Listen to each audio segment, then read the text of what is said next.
Hello, folks. Brandon Chapman with you today. It's another edition of the Monday video for TheoTRADE. It's June 17th, 2024. And the S&P is at a new, fresh, all-time high. Oh, wow. Look at the /NQ. The NASDAQ breaks 20,000 onto 20,179, up a staggering 234 points today. And it's crazy to think about, right? S&P, the NASDAQ, we're seeing cyclicals and technology really lead the way today. And just a crazy session ahead of a big week with a lot of Fed heads set to announce. Fedspeak, baby.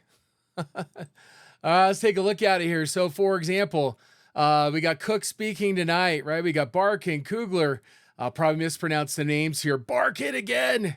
Can we get enough Barkin?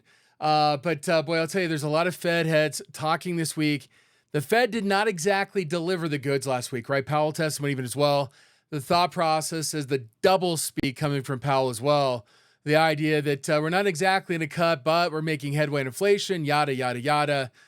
Oh, man, it's just leaving the market, for all intents and purposes, in chaos. And what do we mean by chaos? It's just a matter of that while the S&P is rising, look what's going on with regards to the VIX.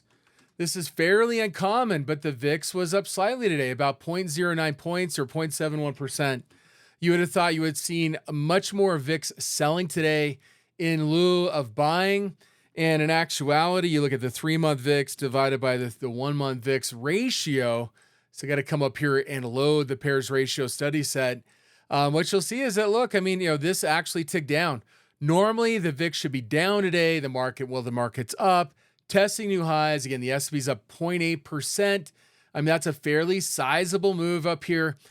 We should have seen the VIX decline. This should have pushed well above 1.2. We didn't exactly see that happen. We look at skew. Again, this tells us about the hedging activity. We only have Friday's print at 156 after jumping to 162 on Thursday. We should get the print for today soon. But the idea is that skew right now, we're seeing a lot of hedging and we're seeing fairly high volatility expectations in the coming weeks by virtue of the 3-month VIX being considerably above the spot VIX. You look at today's leaders, it's Avago, it's Broadcom, it's Tesla, it's GE, Charter, Qualcomm, Target, Capital One Financial. My goodness. You hear about credit card debt and all this other stuff going on. It appears that the market is not really too concerned about it as Capital One's getting bid today. In fact, we saw some bullish option activity today in Synchrony Financial as an example. Very similar chart coming off our lows, breaking above a small minor level of resistance at around 42.50. The trade today in Synchrony was for the June expiration. This thing got a new computer. It reset all my stuff here coming into from the store earlier today. But if we look at implied volatility volume and open interest, if we look at this week in Synchrony Financial, the 42 strike being bought here, probably out here at the 43 as well.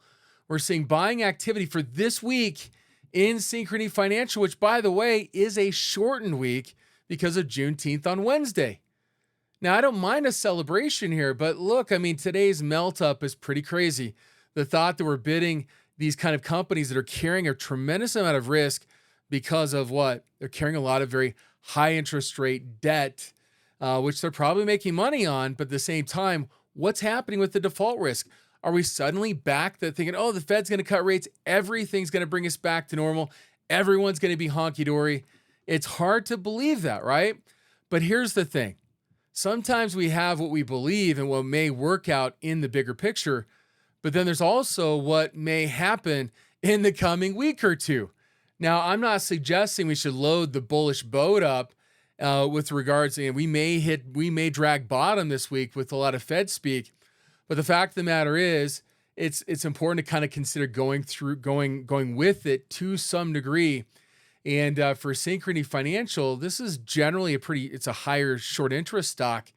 And if we look at implied volatility, you'll notice that the volatility in the calls is rising. You can buy a lower strike and sell a higher strike in here. If we look at Delta, for example, you could buy around, let's say, for example, a 44 and sell a 46 it might cost you about 65 cents, and you're buying 31% and selling 31.5%. Okay, there's a little bit of edge in there because the option you're buying has less implied volatility than the one you're selling. And a 46 strike, is that too terrible to get to in 30-something days? Not if we see some movement here, and the break even is going to come about 44.70. So that's not necessarily a bad trade to consider. Again, if we're looking at kind of a little bit of a reflation trade. And I spent some time with Blake about a week and a half ago talking about reflation, our Friday TheoTRADE live session, not this past Friday, but the Friday before. But one thing that was interesting is that gold didn't participate today. Gold's down, dollar up, right? So look at $DXY. This is the dollar index. This is against the euro. This represents what? The euro/US dollar predominantly, right? And again, euro's slightly higher against the dollar today, and again, causing the dollar index to go down. It's pretty ugly in the Eurozone, especially France, going last week. But the idea is that, look, GLD represents the true value of the dollar, not the relative price. Gold's down slightly today. Now, I kind of like the prospects here of gold starting to make a run if we continue to see the market rise. But for right now, again, dollar strengthening a little bit in real terms, gold down, dollar slightly weaker against the euro, strengthening the dollar index, or weakening the dollar index, for example. So what's going to happen this week? Again, it's really, really hard, right? This is not a condition where you're having a lot of stuff going in different directions. And again, the market's up, the VIX should be down.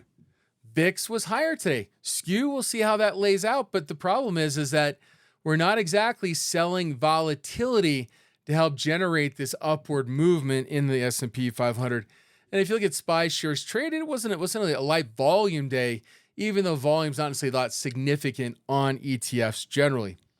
What helped lift it? Again, we can kind of see the list of stocks over here. One of those stocks is up 2% today, Apple. Now, Apple's yet to overtake the kind of that extreme high we achieved back on the 12th. We faded off the high a little bit here, so we're making a run at it. We got to watch this low from Friday at around 211-ish. Should we break that point, we may see more of a reversal in Apple. But for today, there was a lot of bullish option activity, buying calls. And one is out here in the March expiration. It's way out here. Again, not a lot of gamma in this, but there is some indication of money flow into Apple if the last few days isn't enough. But these out of the monies out here, 310, 320. Again, 320 especially being bought, mostly being bought out here. Also, if we kind of scroll into the August expiration, so now we're not talking about way out there, we're talking about 60 days out, and we scroll out just a little bit on Apple, the 220, sorry, we're seeing a lot of trade in here as well. Volume, although the volume is less than open interest, it's not going to be as significant but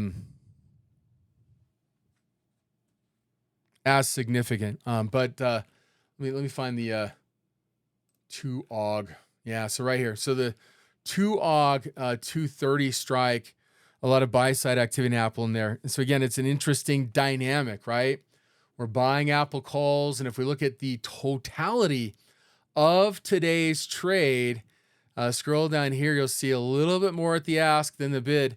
It's not like we're seeing a sweltering number of calls being bought, right? We're about 64%, 0.64%, 64% of the average call volume over the last 5 trading days. So overall, the option activity was lighter today in Apple, but again, a little more on the buy side than on the long side, on the call side, than on the long put side. NVDA, it was a bit more mixed. So we come in here, we look at June, and we go back to, implied volatility, volume, and open interest. Scroll in here a little closer so where we can kind of see what's going on closer to the money. And you see, let's keep going right here. Where are we at here? 120s. Let me make sure that's the right one. Sorry, 135s. In here, 128,000 contracts here towards the close. Mostly bought at the 135s. These puts are in the money a little bit with 4 days remaining. But again, unusual to see long put activity in NVIDIA. First time in months I've seen it. Well, last week we had some bearish option activity in NVIDIA as well. We scroll in here for a little bit longer dated expiration, And we're seeing some buy side activity. Again, the 180 strikes is way out of the money out here. Some buy side activity at the 180 strike. So again, we're seeing somewhat divergent views, short-term bearish, longer-term bullish. Why not? But again, I mean, NVIDIA's kind of poised down 0.68% after the split to see this come back in again. We'll see if it does. But again, first time, a couple of bigger trades and 2 trades in the last week. We're seeing some long put activity for the first time really since back to last March. So not much on this run that we've seen more recently. So again, we're seeing a little more skewed bearish activity on NVIDIA, more so than we've seen in months. And so again, certainly wise to take notice. Doesn't mean it's going to go down, but we take notice of it saying, look, if you got a lot of profits in this, you might want to consider taking some off the table. Again, the move in interest rates with yields today, for example, higher. This isn't exactly, the type of market to feel super settled in when you're seeing VIX rising, yields rising on the 10-year Treasury. Gold down's actually not bad. That means gold down means dollar strengthening. That is not positive for equities. We've been able to shrug that off so far today, but we have a lot, again, Fedspeak this week that could really move the market more significantly. Now, on the positive side, look, there's stuff to search around and find out there, right? PZZA, this is Domino's Pizza. Are people trading down? Maybe. The resistance here is about 48.60 or so. We're kind of finished about at that resistance level. Volume today was above average. The average volume kind of about 1.1 million shares traded daily. Again, watch pizza, right? Watch Papa John's here. We may see a little bit further upside. We can look at fundamentals and other things. But for this, we're looking at the option activity today on PZZA. We're looking at the June expiration. We're seeing the $50 calls being bought today. 2023 contracts mostly bought. And again, just slightly out of the money. We're at 48.79. But notice the volatility. Vol is rising as you move out of the money. You could give yourself a little bit more time. Go out 32 days, for example. You're still seeing significant upside call skew. This creates a reasonable point. The liquidity is a little soft in here.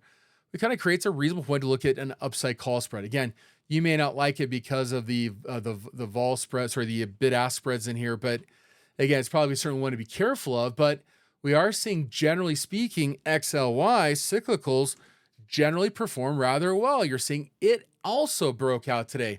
So if you think stocks like PZZA might be more of a stock trade, but XLY is one you could look for a potential option trade. Again, do you have the same positive skew, rising call volatility out here? You don't. And that's a negative. Really not until you get out to around 184 to 186. And if we look at that kind of 184 or even like a 183, 185, you could construct something there. If you look at the deltas here, the 183, that's what, 45 delta? You could sell a 38 delta here. That's a pretty decent spread. Again, the spreads are widening out. This probably, the volatility is maybe not accurately reflecting it. We probably saw it wide out going the close here. But you could look at XLY and look at kind of upside call spread to 185, buy the 183, sell the 185 here. And if you get a move to or through 185, you have a chance to probably close that out for reasonable credit. As we look at stuff like high beta names, SPHB, up about 0.81%. Now, usually you have some of the top holdings. We have cruise line type companies. NCLH sold off hard on Friday. We're kind of digging our heels in here today. And on NCLH, the trade's a June 17.5. So we come in here, June expiration this week, right? 17.5. Let me just show the applied volatility volume and open interest.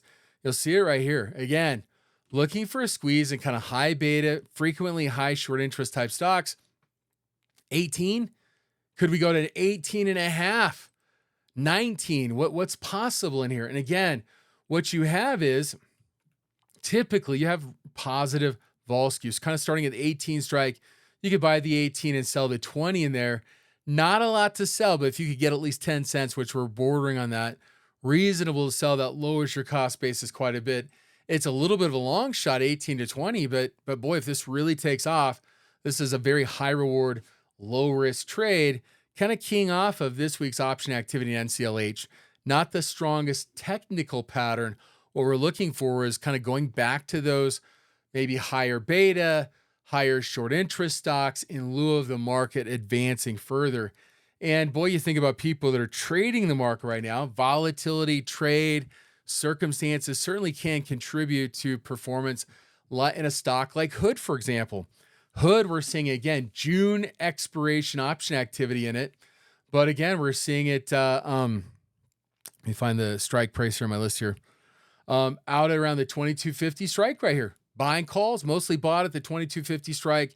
Again, it's basically at the money, but man, if we start to break through 2250, might be reasonable for this to run to the prior high at around 24 and a quarter. Now, again, let's go out here 32 days. Can we construct something at the money, buying at, selling out? This is a little bit out of the money at 23, but you could buy at 23 and sell at 25. It's going to cost you about 42, 43, 44 cents, somewhere in there. The volatility is very favorable. There's an edge in there. And again, 25 is max gain, but you only need this thing to get to about 23 and 40 to break even. So again, looking at an upside call spread in Hood would be reasonable. So again, we're taking these companies that may perform well into a market like this, or might be a place where the market's searching. Now, again, one of the things that's really trended well or correlated pretty well with the market generally and more of a high beta posture is Bitcoin. I mean, Bitcoin's kind of trading at support here, spinning top candle on Bitcoin. Normally, I turn my attention to Mara, and Mara was up about 2.82% today. We've been looking for a short squeeze in this for a couple weeks, getting to that 25, 26 and a half level. Hasn't exactly occurred, but man, we've had a lot of bullish option activity in Bitcoin related stocks, like for example, Bitfarms. Again, I talked about this one last week on the bounce. It made a big move, then another move, and then another big move today up 9.4%. Also another one we've talked about, Wolf, for WULF. Big move today, breaking through resistance. Now, here's the deal. They may or may not be a bit overbought, but what does that mean for Mara? Does Mara, stuff like Riot, for example, does that begin to catch up? BITO, or obviously the Bitcoin futures, no, that's not right. That's not the right one. Yeah, IBIT, the Bitcoin ETF. Does Bitcoin catch up? Does Mara, Riot, the bigger names, catch up with the likes of a Hut, which broke out today, Wolf, TerraWolf, and Bitfarms that did break out in the last few days. So again, I'm kind of looking at Mara to probably play catch up there, but on Bitfarms it was the July 4 expiration, and Wolf, TerraWolf, it was the 28 June 550 strike on TerraWolf. So again, we're continuing to see bullish option activity, and on my Friday TheoTRADE live session with Blake, I kind of kept the Mara thing going, but it's been kind of some of the other stocks in this space that have really been making moves, and we have seen Mara sometimes delay and then play catch up, like we saw going into the end of last year, or maybe in February as well. So kind of looking for that kind of catch up provision here. Does it spark a short covering rally? It very well might. Another one in this space, again, this is more financials, right? So we talked about Synchrony Financial. This is a falling wedge. We start to break through the upper trend line. Again, these are oversold stuff. It's not exactly the stuff that's been leading the way here. But again, we're starting to see option activity, which volume or option trade frequently will lead what we're seeing on the charts themselves.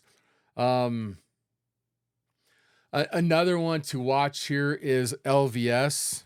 So a lot of times these companies are on the high beta, like SPHB, which by the way also accompanies NCLH and AMD, some of the bigger holdings in here. But the Las Vegas Sands is one to watch. We're kind of at support. We had a big day with good volume on the 7th. We're seeing again today, average volume with a big move up 2.5%. The trade on Las Vegas Sands, if we go into the trade tab here, this occurred at I believe the June expiration right here at the 44.50 strike. So what happens? We have a gamma level at 44.50. We start to break through this. This could see the price propelled about 47.5. If we look out, let's say 32 days, the vol starts to pick up 47.5 to 50. It's kind of flattish here between 45 and 37. Not exactly much of an edge, but if you're a stock investor, there's a little dividend in this, not a lot, 1.8%. This could be a potential stock trade looking at the support down here, 43. Okay, if we close below 43, but targeting 48, which gives you about, about $1.50 of risk for about 350 of upside, and potentially maybe even getting back to 54. Earnings are coming up, however. We're starting to see earnings season here in about a month, but that's about a month for this thing to get to 40, 47 and a half. So again, what we're seeing today is, again, kind of a reflation type trade where gold's underperforming. The S&P is going up, but the wrinkle is the move in the VIX that's positive, yet despite breaking out to all-time highs today, and the curious move with the rise in Treasury yields, which again, you'd think the market would be based on the Fed cutting rates, but the Fed didn't deliver last week. But with a number of Fed heads speaking this week, a lot of Fed speak, you got to be careful. Again, do they come out more hawkish? Do they kind of pop this kind of disconnect or divergence that we got today between the S&P yields and the VIX? And that kind of comes crashing back to normal. So again, I think we're just trying to figure it out. We're starting to work it out. And again, as we look at /NQ, breaking 20,000, this is a big, big moment for it. Can we hold on to it this week? So we talked about some opportunities to get long on a limited basis, but just recognize the risk out there. Again, holiday week as well, Fedspeak, there's potentially a decent amount of downside risk in the market. So again, you can still go bullish. Just do it on a more limited basis. Spreads are one way to be able to do that. Anyway, folks,